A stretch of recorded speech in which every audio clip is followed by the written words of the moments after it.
जानेंगे दूत एवं गुप्तचरों के बारे में। वही कौटिल्य का युद्ध दर्पण वाला चैप्टर। कौटिल्य ने किन प्रकार के दूतों और गुप्तचरों का वर्णन किया है। मित्रों, दूत का मतलब क्या होता है? दूत आप लोग जानते हैं ना, अगर पहले होता था जब कोई राजा एक दूसरे के यहाँ कोई संदेश भेजता था, तो अपने जो जो संदेश लेके जाता था वही दूत कहलाता है। ठीक है। दूतों के माध्यम से ही संदेश भेजे जाते थे। और गुप्तचर के होते थे जो जासूसी का कार्य करते थे, यानी गुप्त चीजों की जानकारी जो छुप कर करते थे, उन्हें गुप्तचर कहा जाता है। रूप बदलकर इंटेलिजेंस ब्यूरो जैसे आज के समय में है। आज के समय में दूतावासों के माध्यम से सूचनाओं का आदान प्रदान होता है, या डायरेक्ट अगर किसी को कोई व्यक्ति अगर सूचना देता है, डायरेक्ट मोबाइल पे बात कर लेता है। हॉटलाइन की व्यवस्था है, टेक्नोलॉजी आज आ गई है। ठीक है। तो चलिए, दूत क्या होते हैं सामान्य तौर पे इसको आप लोग समझिए। सूचनाओं के आदान प्रदान एवं अपने संदेश अन्य राजाओं तक पहुंचाने के लिए दूतों का प्रयोग किया जाता था उस समय। किस समय? कौटिल्य के काल तक। कौटिल्य का काफी समय तक ये चीजें चली आई हैं। बाद में भी जो है, जब तक ये टेक्नोलॉजी क्या बोलते हैं, बाद में जब तक आधुनिक युग नहीं आ गया, यानी प्रजातांत्रिक राज्य, बड़े बड़े राज्य जब तक नहीं बन गए, जब प्रजातंत्र लोकतंत्र ये सब चीजें, यानी द्वितीय विश्व युद्ध के बाद की व्यवस्था जो थी उसी में, बाकी कुछ समय पहले जब तक हॉटलाइन और इनकी व्यवस्था जब हो गई, तो फिर दूतावासों के माध्यम से सारा कार्य अब होने लगा है। ठीक है। आज वही कार्य दूतावासों के माध्यम से होता है। कौटिल्य ने दूतों की 3 श्रेणियां बनाई है। श्रेणियां का मतलब 3 प्रकार के, 3 प्रकार के उनके जो है वर्ग होते थे, श्रेणी मान लीजिए। निम्न, उच्च, मध्यम, ये सब चीजें श्रेणी मान लेते हैं। इसमें जो पहला है, जो उच्च कैटेगरी का के दूत होते थे, उन्हें कहा जाता था उस समय निःशृष्टार्थ। निःशृष्टार्थ जो होते थे, ये प्रथम श्रेणी के राजदूत होते थे। सुयोग्य होते थे, बुद्धिमान होते थे, प्रतिभाशाली होते थे, यानी बहुत ही बुद्धिमान होते थे। राजा के विश्वास पात्र भी होते थे और वफादार होते थे। राजा की ओर से कोई भी निर्णय लेने का उनको अधिकार होता था।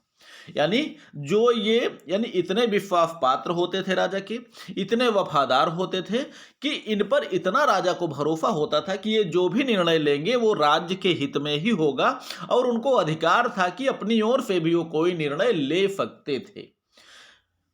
बच्चों, इसे आप लोगों ने देखा होगा रामायण और महाभारत में भी। चलिए आगे हम जिक्र इसका करते हैं। असीमित अधिकारों से ये युक्त होते थे। उदाहरण के लिए रामायण के शांति दूत अंगद, सीता की खोज एवं लंका दहन करने वाले हनुमान, तथा महाभारत के शांति दूत भगवान श्री कृष्ण, ये सब लगभग जो है उदाहरण हमने दिया है। इन लोगों को यह अधिकार था, इन दूतों को यह अधिकार था कि अपनी ओर से राजा की, यानी सॉरी, अपनी बुद्धि के अनुसार राजा की ओर से कोई भी निर्णय ले सकते थे। लिए भी इन्होंने। ये बात दूसरी है कि किसी का माना किसी का नहीं माना गया, लेकिन जो है इन्होंने लिए भी। जैसे मान लीजिए शांतिदूत अंगद को आप ले लीजिए। अंगद को भगवान ने केवल शांतिदूत बना के भेजा था, वहां जाकर शर्त रखने के लिए नहीं कि कोई मेरा पैर अगर पृथ्वी से उठा दे तो भगवान सीधे जो है बिना सीता को वापस लिए ही अयोध्या लौट जाएंगे। लेकिन वहां जाकर उन्होंने सीधे रावण के पास ये शर्त रख दी, और अपनी जो है एक प्रकार से अपनी बलों का एक प्रकार से प्रदर्शन भी किया कि हमारे पैर को अगर आप लोगों के योद्धाओं में कोई पृथ्वी से उठा दे तो भगवान राम बिना सीता को लिए ही वापस चले जाएंगे। रावण ने स्वीकार भी किया, लेकिन वही चीज है, होनी कुछ और थी, कोई उठा ही नहीं पाया। आगे आप देख सकते हैं सीता की खोज एवं लंका दहन करने वाला हनुमान को देख लीजिए, जहां पर हनुमान ने 2 प्रकार की भूमिकाओं का निर्वहन किया है। ये जो है पहले यहां से गए थे खोजने के लिए सीता को। खोजने का मतलब क्या होता है? जासूसी का कार्य, गुप्तचरों का कार्य, यानी छुप कर ये जो है सीता की खोज करने वहां गए। लेकिन जब सीता की खोज कर लिए उसके बाद पकड़े गए, तो अपने आप को सीधे उन्होंने बताया मैं राम का दूत हूं। अब यहां पर जो है आप देखेंगे कि पकड़े जाने पर वो गुप्तचर तो रहे नहीं, अब सीधे उन्होंने अपने आप को दूत बताया, और दूत को सजा देने के लिए उन्होंने सजा दिया कि इसकी पूंछ को जला दिया जाए। तो पूंछ उनकी जली की नहीं जली, लेकिन अपना घर जरूर फूंक लिए, है ना। बाकी ये चीज सबको मालूम है, आप लोगों को सबको पता है। अब यही देखिए, लंका में जाना, माता सीता की खोज करना, रावण के बेटे को मार डालना, और अंत में उसकी नगरी को जला के खाक कर देना, ये हनुमान जैसे दूत और गुप्तचरों में ही ये बाहुबल था। ठीक है। असीमित शक्ति थी इनके पास। हम बाकी भगवान राम ने इनसे ये नहीं कहा था कि वहां जाके उसके बेटे को मार डालना, उसके बगिया उखाड़ डालना, उसके राज्य को जला के राख कर देना, ऐसा हनुमान भगवान ने नहीं कहा था। लेकिन वहां पर जो है इस दूत ने अर्थात हनुमान जी ने सारा कार्य जो है अपनी बुद्धि और विवेक से लिया था। ठीक है। और महाभारत के साध्य दूत भगवान कृष्ण की बात आप ले लीजिए। भगवान कृष्ण जो है यहाँ पर केवल शांति दूत इसलिए भेजा गया था कि हमारा राज्य हमको वापस कर दिया जाए। युधिष्ठिर की तरफ से भगवान गए थे, हमारा राज्य हमें वापस कर दिया जाए, हम युद्ध नहीं चाहते। लेकिन वहां जाकर भगवान कृष्ण ने एक शर्त और भी रख दी, अगर राज्य नहीं देना चाहते तो मत दो, 5 गांव हमें दे दो। जबकि युधिष्ठिर ने ऐसा नहीं कहा था, लेकिन उन्हें भरोसा था कि हमारा ये दूत जैसा भी निर्णय लेगा हमारे हित में होगा, और जो निर्णय मान के आएगा हम स्वीकार कर लेंगे। ठीक है।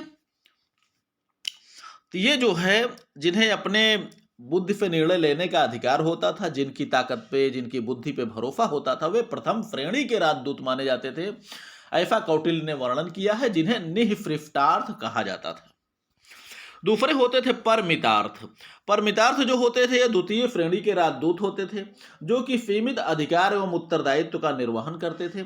ये केवल राजा के आदेशानुसार कार्य करते थे, अर्थात राजा का संदेश को उन्हीं के शब्दों में व्यक्त करते थे तथा प्राप्त संदेश को अपने राजा को सुना देते थे। यानी राजा ने जैसा कहा होता था वही जाकर उनके सामने कहते थे, अन्य राज्यों के सामने, राजाओं के सामने, और वो जैसा मुंह से उत्तर देते थे वैसा ही उत्तर लाकर अपने राजा को सुना देते थे। ठीक है। तो ये द्वितीय श्रेणी के होते थे। ठीक है। राजा के आदेश के बिना ये कोई निर्णय नहीं ले सकते थे। तीसरा है फाफनहर। फाफनहर क्या होता है? ये तृतीय श्रेणी का राजदूत होते थे, जो कि एक प्रकार से निम्न कोटि या निम्न कैटेगरी के होते थे। इनका कार्य क्या होता था? केवल चिट्ठी लेके जाना, यानी पत्र लेके जाना, दूसरे राजा को पत्र दे देना, वो अपना पढ़कर जो उत्तर जवाब देता है उसको लाकर अपने राजा तक पहुंचा देना। ठीक है। यानी पत्रों के माध्यम से सूचनाओं का आदान प्रदान करने वाला राजदूत फाफनहर कहलाता था। यह मात्र पत्रवाहक का कार्य करते थे, जैसे आज के समय में पोस्टमैन होते हैं। हालांकि पोस्टमैन तो इंतजार नहीं करता, वो सिर्फ चिट्ठियां लाके देता है, बाकी जो उत्तर जवाब आता है वो भी ले जाके दूसरा पोस्टमैन देता ही है। यानी पोस्टमैन जैसा कार्य। तो आप समझ गए होंगे कि निःपृष्ठार्थ प्रथम श्रेणी का होता था, जो अपनी इच्छा से कोई निर्णय ले सकता था और लेता भी था। परमितार्थ केवल राजा के संदेश को उन्हीं के भाषा में मुंह से बोल के सुनाता था और ले जाके उत्तर को उनको वापस करता था। फाफनहर केवल पत्रवाहक होता था, चिट्ठी लेके आना, चिट्ठी लेके जाना। ठीक है। अगला होते हैं गुप्तचर। देखिए गुप्तचर जो होते हैं, जैसे हमने अभी आपको बता दिया गुप्त क्या होता है। युद्ध काल हो या शांति काल हो, गुप्त सूचनाओं की जानकारी है तो गुप्तचरों का प्रयोग सदा से किया जाता रहा है। यहाँ पर कौटिल्य ने प्रमुख रूप से 2 प्रकार के गुप्तचरों का उल्लेख किया है। गुप्तचरों में 2 प्रकार कौन कौन से हैं? पहला नंबर संस्था होती है। संस्था मतलब जो स्थिर होते हैं, स्थिर चर, स्थिर अस्थाई जो होते हैं, ये अपने राज्य। संस्था और संचार 2 प्रकार के गुप्तचर होते थे। संस्था जो स्थिर होते थे, संचार जो चल फिर कर दूर देश जाकर जो है सूचनाओं को एकत्रित करते थे, वे संचार कहलाते थे। अब देखिए संस्था के बारे में, अपने राज्य के अंदर रहकर गुप्त सूचनाओं को एकत्र करने वाले गुप्तचर संस्था कहलाते थे। राज्य की संपूर्ण घटनाओं, प्रजा, उच्च अधिकारी एवं राज्य के प्रत्येक वर्ग के बारे में गुप्त जानकारी राजा को प्रदान करना इनका कार्य होता था। राज्य में होने वाली घटनाएं, षड्यंत्रों, दंगा, विद्रोह आदि के अतिरिक्त राजा को प्रदान करने योग्य सारी जानकारियां ये एकत्र करते थे। एक ही स्थान पर रहकर गुप्त सूचनाएं एकत्र करते थे, इसीलिए इन्हें स्थिरचर भी कहा जाता था। और ये स्थिरचर जो होते थे संस्था, ये जो है 5 प्रकार के होते थे। 5 प्रकार का मतलब क्या होता है? कापटिक, छात्र या विद्यार्थी के रूप में दूसरे का भेद जानना इनका कार्य होता था। उदास्थित, ये बुद्धिमान, सदाचारी और सन्यासी वेश धारण करके जासूसी करते थे। तीसरा है गृहपतिक, ये बुद्धिमान होते थे, पवित्र हृदय होते थे, गरीब एक प्रकार से किसान होते थे, गृहस्थ वेशधारी गुप्तचर होते थे। चौथा नंबर होता था वैदेहक, ये बनिया या व्यापारी वेशधारी होते थे, जो व्यापारियों के रूप में गुप्त सूचनाएं एकत्र करते थे। अगला है तापस। तापस का मतलब तपस्वी, जो सिर मुड़ाकर या जटाधारी होकर ये वेश धारण करने वाले गुप्तचर होते थे। ये इनका एक प्रकार से फांग होता था। बाकी ये कार्य गुप्तचरों का करते थे। ठीक है। छात्र के रूप में गुप्तचर, बुद्धिमान सदाचारी सन्यासी के रूप में गुप्तचर, गरीब किसान गृहस्थ के रूप में गुप्तचर, बनिया यानी व्यापारी के रूप में गुप्तचर, फिर मुड़ाकर या जटाधारी वेशधारी गुप्तचर होते थे। ठीक है। ये तापस होते हैं, तपस्वी के रूप में गुप्तचर कह सकते हैं। दूसरे प्रकार के जो गुप्तचर होते थे इन्हें संचार कहा जाता था। संचार का मतलब वैसे भी मालूम है, संचार सीधे से इनको भ्रमणशीलचर कहा जाता था, जो घूम टहल के जो इकट्ठा करते थे गुप्त सूचनाओं को। दूसरे या शत्रु राज्यों के विषय में जानकारी एकत्र करने वाले गुप्तचर होते थे। शत्रु राज्य की शक्ति कम करने के लिए शत्रु अधिकारियों को मिलाना इनका कार्य होता था। लालच देना, मिलाना, जनता को राज्य में के विरुद्ध भड़काना, तोड़फोड़ कराना, विद्रोह कराना आदि भी इनका कार्य होता था। खास करके इसीलिए इन्हें भ्रमणशील चर भी कहा जाता था। युद्ध काल में इनकी महत्वपूर्ण भूमिका होती है और युद्ध के समय शत्रु राज्य की शक्ति, सैनिकों की शक्ति, उसके मित्रों, उसकी प्रजा की स्थिति आदि की जानकारी अपने राजा को प्रदान करना इनका कार्य होता था। यानी अन्य राज्यों में जाकर घूम टहल के सारा कार्य करना, जो भी आपको हम बता चुके हैं, और जितनी भी जानकारी राजा को देने योग्य होती थी वे सारी चीजें लाकर राजा को प्रदान करते थे। ठीक है। और ये मुख्यतः 4 प्रकार के होते थे। इसमें पहला नंबर है सूत्री। सूत्री इनका रूप देख सकते हैं। हस्तरेखा, वशीकरण, सामुद्रिक विद्या, ज्योतिष, धर्मशास्त्र, इंद्रजाल, तंत्र, मंत्र, शुभ शकुन अपशकुन आदि की विद्या में पारंगत होने वाले जो गुप्तचर होते थे इन्हें सूत्री कहा जाता था। दूसरे होते हैं तीक्ष्ण। ये शूरवीर योद्धा होते थे। जरूरत पड़ने पर अपने प्राणों की परवाह किए बिना मारकाट करने में सक्षम भी होते थे। रफद, ये क्रूर होते थे, दुष्ट होते थे, दुष्ट एवं आलसी होते थे, निर्मोही प्रवृत्ति के होते थे और दुश्मन को विष देकर मारने में भी सक्षम होते थे। चौथा है भिक्षुकी या परिव्राजिका। परिव्राजिका कहा जाता है।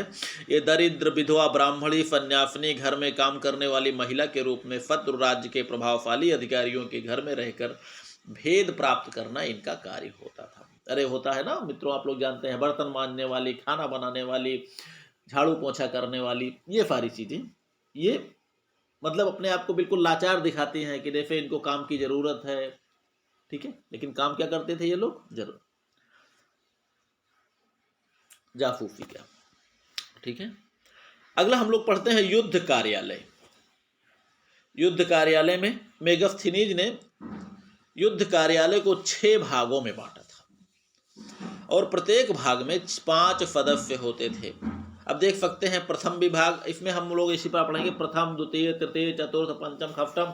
तो इसमें हर विभाग का अपना जो है एक प्रकार की सेना होती थी या एक प्रकार की उसमें जो है बल होता था, एक प्रकार के सैन्य वर्ग होता था युद्ध कार्यालय के अंतर्गत।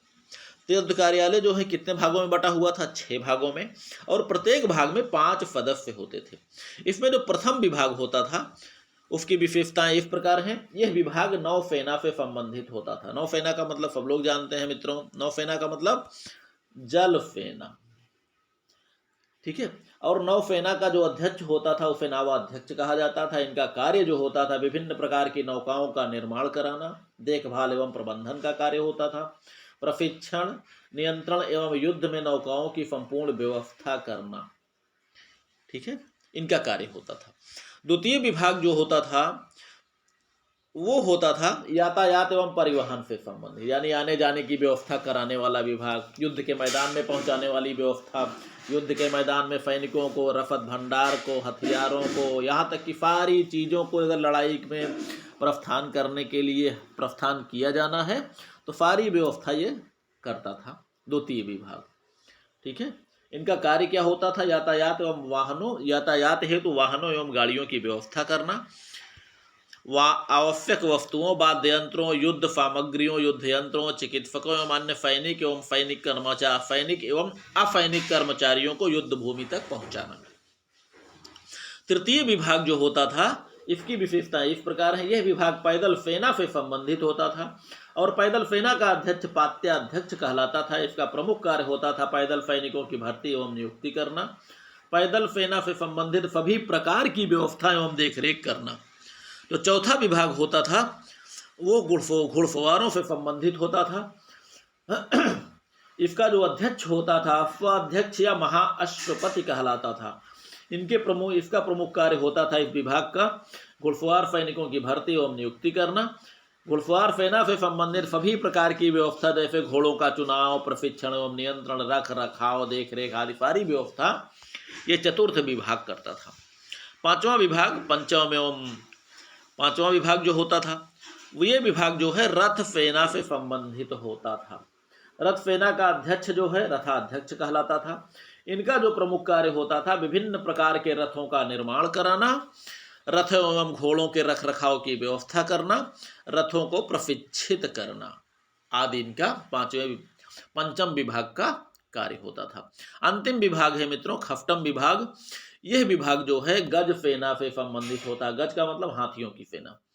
गज सेना का जो अध्यक्ष होता था वो गजाध्यक्ष कहलाता था। इनका प्रमुख कार्य हाथियों की व्यवस्था करना, गज सेना की भर्ती एवं नियुक्ति करना, हाथियों को अनेक प्रकार की युद्ध कलाओं में प्रशिक्षित करना आदि इनका जो है कार्य होता था। मित्रों तो यही से इसको हम समाप्त करते हैं, बाकी अगले क्लास में हम लोग पढ़ेंगे। तब तक पढ़िए लिखिए मस्त रहिए। बस वही छोटी सी रिक्वेस्ट, लाइक और सब्सक्राइब कर दिया कीजिए।